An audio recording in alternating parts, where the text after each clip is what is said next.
Ustadz, amalan apa yang bisa saya lakukan untuk orang tua yang sudah meninggal tetapi berbeda agama? Ya, kalau kita lihat berbeda agama itu, orang yang berbeda agama dengan kita namanya kafir. Ya, namanya kafir. Orang yang di luar Islam namanya kafir. Walaupun ada yang pernah menyarankan jangan bilang kafir, bilang aja non-muslim. Saya katakan kafir menurut perspektif Al-Quran. Qul ya ayyuhal kafirun. Katakan kepada orang kafir. Siapa orang kafir itu? Orang yang tidak beragama Islam. Itu namanya kafir. Gitu. Ya. Nah, dan saya pikir mereka tidak perlu tersinggung. Karena itu terminologi internal kita. Bahwa yang namanya orang yang bukan muslim itu kafir. Kalau menurut surat Al-Kafirun. Qul ya ayyuhal kafirun. Di ujung dari surat itu lakum dinukum waliyadin. Untukmu agamamu, untukku agamaku. Berarti orang yang di luar Islam kafir. Udah. Simple. Ya. Nah, kalaupun ada kemarin wacana, arahan, anjuran dari petinggi, salah satu petinggi di negeri ini, nggak boleh bilang kafir, bilang aja non-muslim. Nah, Anda mau ngikutin bahasa petinggi atau mau mengikutin bahasa firman Allah yang menciptakan alam semesta ini? Kalau saya bilang aja yang namanya kafir itu orang yang di luar Islam, ya. Nah, kita mengatakan begitu bukan menghinakan, ini terminologi internal. Seperti halnya orang lain menyebut kita ini domba-domba tersesat. Kalau saya dikatakan oleh orang lain yang tidak seagama dengan saya disebut dengan domba tersesat, ya saya tidak tersinggung. Kenapa? Karena itu terminologi internal, gitu loh. Ya, nah oke. Nah, kan Anda bertanya, adakah cara saya berbakti kepada yang beda agama? Ya, saya perlu bedakan dulu. Beda agama itu masuk kategori mana? Pertama, yang namanya beda agama itu kafir. Nah, kafir itu ada dua. Ada kafir ahli kitab, ada kafir musyrik. Kafir ahli kitab adalah Yahudi, Nasoro. Pokoknya yang mengimani Injil, yang mengimani Taurat, yang mengimani Zabur, ya, yang mengimani kitab-kitab sebelum Al-Quran, itu disebut dengan ahli kitab. Simpelnya, Yahudi dan Nasoro yang meyakini Injil, meyakini Taurat, Zabur, itu namanya kafir ahli kitab.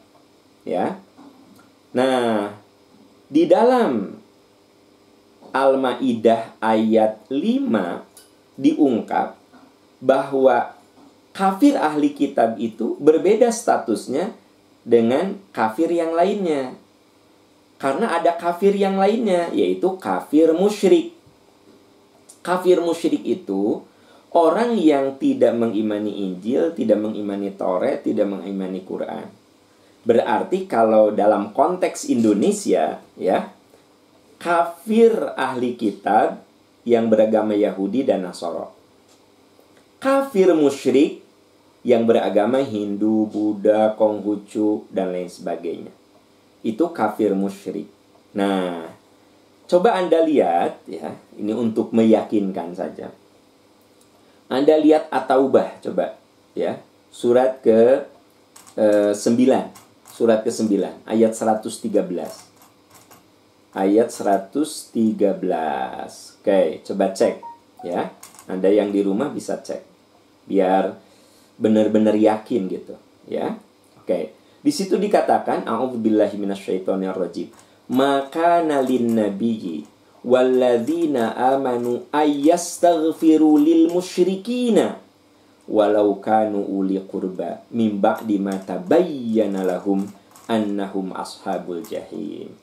Tidak layak, tidak pantas, tidak boleh bagi seorang nabi dan orang-orang beriman memohonkan ampunan bagi musyrikin. Nah, ini kafir musyrik, ya.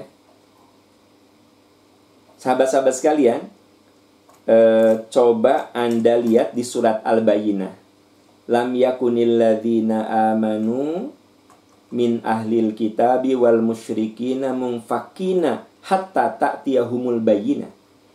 Surat Al-Bayyinah ayat 1 itu menceritakan kafir itu ada dua. Ada kafir ahli kitab dan ada kafir musyrik. Kafir ahli kitab dan kafir musyrik ini beda status. Coba teman-teman lihat, yang dilarang, kita dilarang mendoakan orang tua kita yang kafir musyrik. Lihat ayatnya. Maka nalin nabi, tidak layak, tidak boleh seorang nabi, wallazina amanu, dan orang-orang yang beriman, ayyastaghfiru, untuk memohonkan ampunan, lil musyrikin, bagi kafir musyrik. Ya, walau kanu uli qurba, sekalipun dia itu orang yang dekat dengan kamu dalam kekerabatan. Sekalipun itu ayahmu, kakekmu, nenekmu, anakmu, walau kanu uli kurba, sekalipun dia itu orang yang dekat secara kekerabatan, kalau dia kafir musyrik, maka tidak boleh memohonkan ampunan kalau dia sudah meninggal. Ya, begitu. Nah, yang jadi pertanyaan, bagaimana kalau kafir ahli kitab? Nah, misalnya ayah Anda, ibu Anda itu beragama Nasrani. Di antara ahli tafsir, ada yang berpendapat karena ayat ini menggunakan kata-kata ayyastaghfiru lil musyrikin, maka kafir ahli kitab itu masih boleh didoakan. Jadi kalau ya ayah Anda, ibu Anda itu beragama Kristen, terserah mau Protestan, mau Advent, nah Anda masih boleh mendoakan, ya Allah ampuni ibu bapak saya, ya Allah muliakan ibu bapak saya. Urusan doa Anda dikabulkan atau tidak itu mah urusan Allah Subhanahu wa taala. Tapi secara hukum boleh. Yang tidak boleh apabila kafirnya itu kafir musyrik. Misalnya ayah Anda, ibu Anda beragama Hindu, Buddha, Konghucu, pokoknya bukan Nasrani dan Yahudi, ya, maka itu tidak boleh. Kalau kita lihat teks ayat surat At-Taubah ayat 113. Kemudian saudara-saudaraku sekalian, memang kafir ahli kitab ini ya ada agak berbeda hukumnya dengan kafir musyrik. Saya tadi sudah tunjukkan pada Anda, coba lihat surat Al-Maidah ayat 5. Al-Maidah ayat 5. Di situ ada kata-kata al-yauma uhilla lakumut thayyibat. Pada hari ini dihalalkan yang baik-baik untukmu. Wa ta'amul ladzina utul kitaba halal lakum. Makanan ahli kitab halal untukmu. Nah, yang dimaksud dengan makanan di sini adalah sembelihan. Jadi yang dimaksud dengan makanan di sini sembelihan. Jadi kalau ahli kitab menyembelih sapi, menyembelih kambing, menyembelih ayam, kan dia tidak menggunakan nama Allah dengan tidak menggunakan Bismillahirrahmanirrahim. Ayatnya mengatakan halal untuk kamu. Begitu. Halal. Ini ayatnya kok. Ya. Nah, wal muhsanatu minal mu'minati wal muhsanatu minal ladzina utul kitaba min qablikum idza ataitumuhunna ujurahunna muhsinina ghairu musafihina wala muttakhidhi akhdan. Nah, wanita ahli kitab masih boleh dinikahi oleh laki-laki muslim. Wanita ahli kitab masih boleh. Tapi wanita musyrik, nah, ya, tidak boleh. Jadi laki-laki masih boleh menikah dengan umat Kristiani, ya. Boleh, masih boleh. Laki-laki muslim menikah dengan perempuan Kristen. Yahudi, Nasoro masih boleh menurut surat Al-Maidah ayat 5 ini, ya kan gitu. Teksnya kan seperti itu.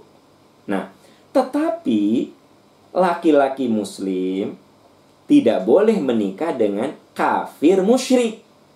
Ya. Misalnya kita nih laki-laki nggak boleh nikah dengan wanita yang beragama Hindu, beragama Buddha, beragama Konghucu. Dia kudu masuk Islam dulu, baru kita boleh menikah. Kenapa? Karena mereka kategorinya wanita kafir musyrik. Kalau yang beragama Kristen dan Yahudi itu namanya kafir ahli kitab. Nah, di ayat ini surat Al-Maidah ayat 5 jelas-jelas kita masih boleh bapak-bapak menikah dengan kafir ahli kitab, begitu loh. Nah, jadi balik ke pertanyaan Anda, karena ini kan saya kudu jelaskan itu secara konseptual, teman-teman sekalian. Konsepnya apa? Ada kafir ahli kitab, ada kafir musyrik. Anda lihat Al-Bayyinah ayat 1, ya. Ayat 1. Silahkan Al-Bayyinah ayat 1 ada, itu kan ayatnya sedikit. Coba baca surat Al-Bayyinah seluruhnya saja. Kelihatan di situ ada kafir musyrik, ada kafir ahli kitab.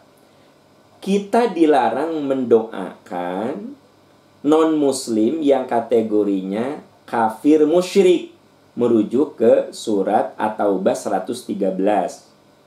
Jelas ada kata-kata lil musyrikin, ayyastaghfiru lil musyrikin, bagi kafir musyrik, ya. Tapi untuk kafir ahli kitab tidak ada larangan. Kalau tidak ada larangan, maka sesuatu yang tidak ada larangan berarti diperbolehkan, ya kan? Gitu. Kemudian laki-laki muslim masih boleh menikah dengan kafir ahli kitab. Masih boleh menikah dengan kafir ahli kitab. Tetapi tidak boleh menikah laki-laki muslim dengan kafir musyrik. Nah gitu, ya. Jelas ya? Oke. Coba Anda lihat di Al-Baqarah 221. Al-Baqarah 221. Di situ jelas ada kata-kata wala tankihul musyrikati hatta yu'minna. Jangan kamu menikahi wanita-wanita musyrik, kafir musyrik, Hindu, Buddha, Konghucu, itu nggak boleh sampai dia beriman. Tetapi kafir ahli kitab, wanita kafir ahli kitab masih boleh kita nikahi. Lihat Al-Maidah ayat 5 gitu. Ya, kafir musyrik tidak boleh kita doakan kalau dia sudah meninggal. Lihat At-Taubah 113. Begitu. Tetapi kafir ahli kitab masih boleh kita doakan, karena yang disebut di dalam At-Taubah ayat 116 adalah kafir musyrik gitu. Wallahu a'lam bissawab. Semoga Allah membimbing kita. Ya tentu saja kalau di antara sahabat-sahabat ada yang tidak sependapat, tidak apa-apa, kan saya sudah sebutkan dalil-dalilnya, logika hukumnya, bahwa kemudian ada perspektif yang berbeda. Ya, yang namanya dunia ilmiah itu kan adalah tinjauan yang berbeda gitu. Nah, jadi yang saya tadi ceritakan itu lebih bersifat keilmuannya seperti itu. Kalau teman-teman bisa analisa lagi, coba tonton lagi dari awal supaya nanti lebih jelas dicerna lebih baik gitu. Ya, wallahu a'lam bishawab.